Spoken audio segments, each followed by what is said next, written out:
What's going on, Diesel World Reaction? This your boy Juan Diesel, and I'm back with another video. This is the breakdown part 3 of Elvis. Was he a thief?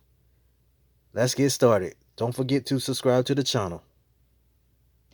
Did Elvis steal songs from black writers and claim them as his own? The answer is actually more complicated than you would think. By all accounts, Elvis's manager, Colonel Tom Parker, was a thief who often negotiated co-writing credits for Elvis and a share of the publishing for himself in exchange for having Elvis cover a songwriter's music. The words and music by Otis Blackwell and Elvis Presley. Now, did he work with you on the song at any time? No, he didn't. In order for a songwriter to have his or her songs covered by Elvis, Colonel Parker insisted that everything be funneled through his own publishing company. He did this to both black and white writers. Otis Blackwell, a black writer who wrote some of Elvis's most famous songs, including Don't Be Cruel, Return to Sender, and All Shook Up, has said that Tom Parker made him agree to give Elvis a co-writing credit on those songs. By all accounts, Elvis never negotiated any deals, and he never looked at any contracts. Otis Blackwell and Elvis never even met.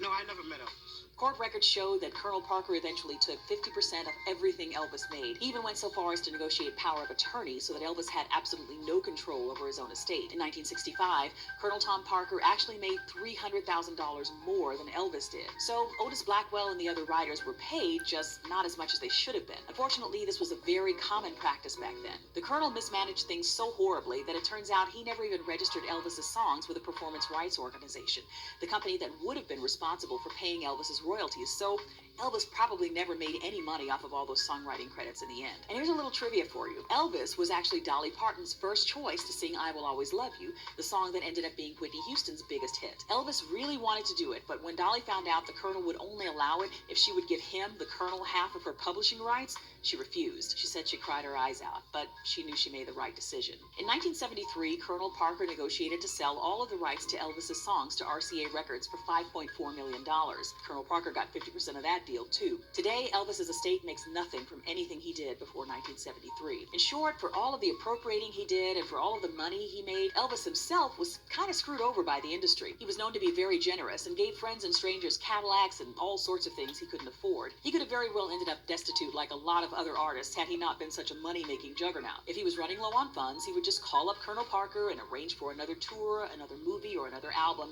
to get another infusion of cash. It went on this way until he died. It's estimated that Elvis earned over $100 million during his 25-year career, but he died with less than $750,000 in savings. Unfortunately, many songwriters were cheap. Wow, I don't believe that. So Elvis was screwed. And that's the industry, folks. Learn the business end. If you don't know the business end, you will get shitted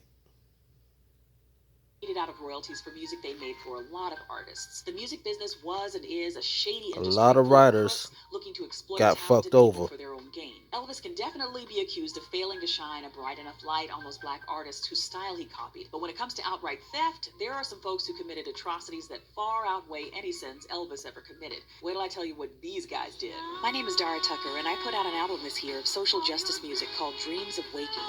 You can find it at the link in my bio.